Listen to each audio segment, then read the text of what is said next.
Using cruise control inside of the Chevrolet Equinox EV is a very straightforward process. There are 3 different types of cruise that you're going to find inside of the ride. You're at least going to have adaptive and then traditional cruise with the option for the SuperCruise system, which is full hands-free driving. In order to actually use the system, toggle it on by pushing this button here. So you can see there's now a little message inside of the cluster screen there letting us know that the cruise control system has been enabled. And then to actually use it, to set it, you then push down in order to set your speed. You can increase or decrease 1 kilometer, 1 mile per hour at a time, or push and hold up or push and hold down in order to increase at larger increments. You can hit the brake to cancel your speed, you can hit the cancel button to cancel your speed, and then you push up to resume your previously set speed.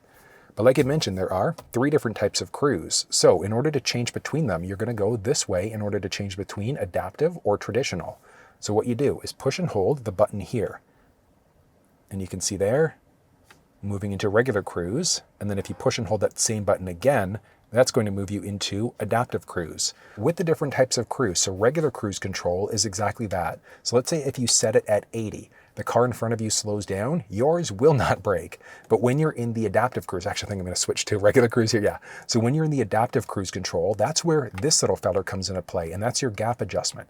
So it's how close or far are you away from the vehicle that's in front of you with 3 unique levels. So if you set it at 80, the car in front of you slows down, yours will automatically brake. They change lanes, you change lanes, it's going to pick you back up to your previously set speed. But then there's also the option for the SuperCruise system. And you can toggle it on by pushing the button here. And it's going to say unavailable just because I'm on a road where it's not available and I'm parked. But if it was available, what's going to happen, you'll see a little steering wheel somewhere inside of the cluster screen, depending on which view you have set up. So there are a few different options for different views inside of the ride. So you'll see that steering wheel pop up. Typically, it's going to be along the bottom left-hand side. It might be on the upper left though. And then once it's enabled there, so you'll see this go blue initially. When cruise control can actively be used, it's then going to go green. And that means it's full hands-free driving at that point, which means that you don't have to worry about using the steering wheel or the gas and the brake. The car is going to do everything. There's even the option for an auto lane change. So inside of the infotainment system, if you go into your vehicle settings and then vehicle, you've got your SuperCruise lane change with 3 options. So off, turn signal activated, or automatic. With off, when you've got that SuperCruise system enabled, you have to change lanes yourself. So you'd hit the turn stalk to go left or to go right. With the turn signal activated, same thing, with SuperCruise actively enabled and working, you hit the turn stalk to go left or right. It's going to check to see if there's anybody next to you, and then it's automatically going to change lanes. But the automatic kicks it up a notch and a half. So what's going to happen there is if you're in your lane and the vehicle recognizes that the person in front of you is going too slow, it's automatically going to hit the turn stalk for you. It's going to look to see if there's anybody next to you and then change lanes automatically. It can take it a step further though, because after it passes that person, it's then going to hit the turn stalk to go the opposite way and pull you back into the lane that you were just in. It is a phenomenal system. But let's go ahead and I'll show you how the system actively works in person. All right, so we're on a 50 road right now, so I can push down in order to set my speed. Now, one thing to point out is that if you're coming up to a light and it's red, if there's nobody stopped at that light in front of you, you are going to have to brake yourself. But outside of that, it's going to slow you down automatically. So you can take the switch to go up or down, 1 kilometer, 1 mile per hour at a time, push and hold up or down in order to increase in increments of 5 at a time. From there, there's your gap adjustment. So how close or far are you away from that leading vehicle? I do have the lane keeping system turned on right now. So if I start to veer over into another lane, it's going to nudge me back into my lane there.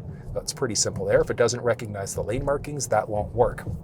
So again, you toggle the system on this way, set your speed, increase, decrease your speed 1 kilometer, 1 mile per hour at a time. You can hit the brake to cancel your speed, push the up button in order to resume your previously set speed too. And then if you were on a road where SuperCruise was available, you tap the button there, steering wheel here will go green, and then it's full hands-free driving at that point. But it is a phenomenal system all around. But I love the system here. But you can see, because we're in an electric, it's recapturing that brake along the side there, and then the accelerator pedal as we go to speed up. So it's got stop and go capabilities. Look at that. It's doing everything. If it's not speeding up fast enough, you can hit the accelerator pedal to speed up if you'd like to. And then you've also got the paddle along the left-hand side, and that's going to be your regenerative braking mode.